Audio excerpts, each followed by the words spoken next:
ব্রাহ্মণ কাকে বলবো? এই প্রশ্নের উত্তর এবং তা নিয়ে বিতর্ক বহুদিন থেকেই চলছে।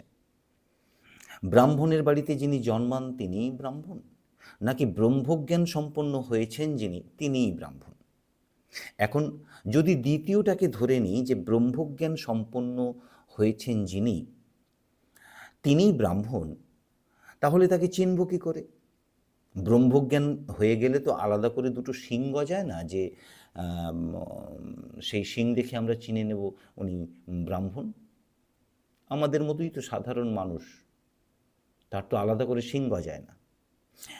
চাণক্য বলছেন যে ব্রহ্মজ্ঞানী মানুষকে চেনা যায় তার আচরণ দেখে, এবং ব্রাহ্মণ তাকেই বলবো যে কিনা চাষ করা কোনো ফলমূল খান না, জঙ্গলে গাছ থেকে পড়ে যাওয়া ফল কুড়িয়ে খেয়ে যিনি জীবনযাপন করেন এবং আনন্দের সঙ্গে জঙ্গলেই থাকতে ভালোবাসেন।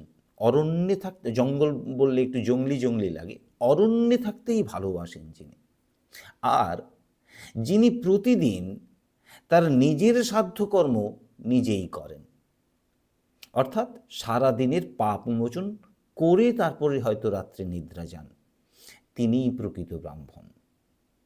এ নিয়ে তর্ক চলতে থাকতে পারে, আপনার আলাদা কিছু মত থাকতে পারে। যদি থাকে লিখুন কমেন্ট বক্সে।